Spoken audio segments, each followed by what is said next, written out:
ধর্মনগরে উদ্বোধন হল fish farmers training সেন্টারে 16ই ডিসেম্বর সোমবার সকাল আনুমানিক 11:30 নাগাদ উত্তর ত্রিপুরা জেলার জেলা সদর ধর্মনগর শহরের পোস্ট অফিস রোড এলাকায় ত্রিপুরা সরকারের মৎস্য দপ্তরের উদ্যোগে নবনির্মিত ফিশ ফার্মার্স ট্রেনিং সেন্টারের উদ্বোধন হয়।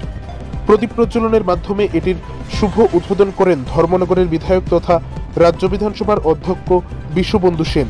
এছাড়াও এই অনুষ্ঠানে উপস্থিত ছিলেন মৎস্য দপ্তরের উত্তর জেলার ডেপুটি ডিরেক্টর বিজয় রায়, মৎস্য দপ্তরের এক্সিকিউটিভ ইঞ্জিনিয়ার চিরাং রিয়াং, ধর্মনগর পুর পরিষদের চেয়ারপারসন মিতালি রানী দাস সেন, পুর পরিষদের ভাইস চেয়ারপারসন মঞ্জুনাথ সহ অন্যান্যরা। এই অনুষ্ঠানে বক্তব্য রাখতে গিয়ে অধ্যক্ষ সকলকে আত্মনির্ভর হওয়ার কথা বলেন। বর্তমান যুব সমাজ মোবাইল ও নেশার দিকে আসক্ত হচ্ছে, তাই যুবকদের প্রতি তিনি আহ্বান জানান তারা যেন নেগেটিভ চিন্তাধারা থেকে দূরে সরে পজিটিভ চিন্তাধারার দিকে অগ্রসর হয়। মৎস্য চাষের মাধ্যমে কিভাবে সবার বিকাশ করা যায়, কিভাবে স্বাবলম্বী ও আত্মনির্ভর হয়ে ওঠা যায়, সেই সকল বিষয় ওনার বক্তব্যে তিনি তুলে ধরেন। মৎস্য দপ্তরের ডেপুটি ডিরেক্টর জানান, বর্তমান যুগে আধুনিক প্রযুক্তিকে কাজে লাগিয়ে রাজ্য সরকারের মৎস্য দপ্তর বিভিন্ন প্রকল্প ও কর্মসূচি গ্রহণ করে চলেছে। মৎস্য চাষের সাথে জড়িত জনসাধারণকে কিভাবে মৎস্য চাষ করে আত্মনির্ভর হয়ে ওঠা যায় এবং অর্থ উপার্জন করা যায় তা ওনার বক্তব্যে তিনি তুলে ধরেন। সেই সাথে এই ট্রেনিং সেন্টারটি উদ্বোধন হওয়ার ফলে আগামী দিনে জনগণরা কি কি সুবিধা পাবেন তাও তিনি তুলে ধরেন। এই অনুষ্ঠানে উত্তর জেলা থেকে আগত বিভিন্ন গ্রামের গ্রাম প্রধান, উপপ্রধান সহ জনপ্রতিনিধিগণ ও জনসাধারণ উপস্থিত ছিলেন। এত সম্ভাবনার দেশ ভারতবর্ষ, এখানে আমাদের এত সম্ভাবনার দেশ ভারতবর্ষ, বিভিন্ন ক্ষেত্রে সেটা অন্য আলোচনা, কিন্তু বিজ্ঞান ভিত্তিক চাষাবাদ করে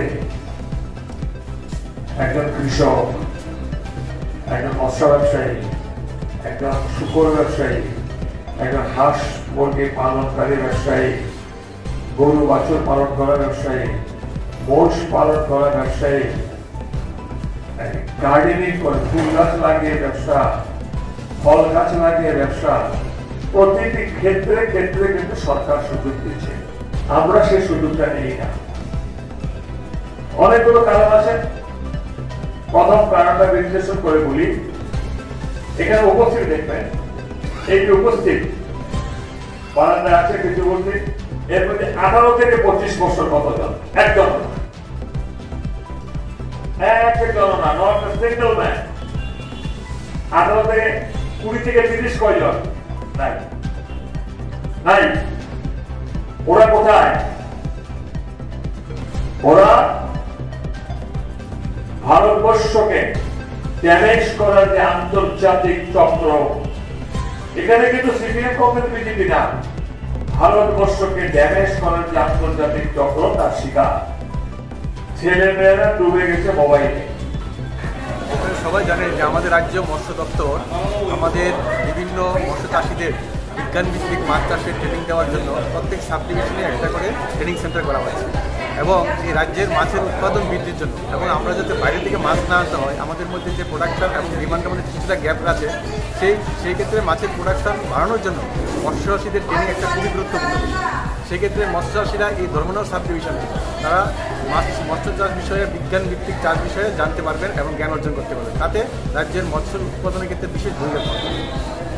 আজকের এই অনুষ্ঠানে কারো উপস্থিত ছিলেন আপনাদের?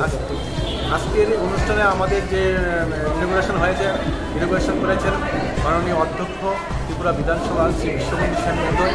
উপস্থিত ছিলেন ধর্মনগর মিউনিসিপ্যালিটি কাউন্সিলের মাননীয় চেয়ারপারসন এবং ভাইস চেয়ারপারসন এবং আমাদের স্টেট গভর্নমেন্টের এক্সিকিউটিভ ইঞ্জিনিয়ার। আজকে আমাদের উত্তর জেলায় মৎস্য চাষিদের মধ্যে কোনো কি কেউ উল্লেখযোগ্য, মানে কতজন আছে যারা চাষ নিজেরা উপার্জন করছে অর্থ?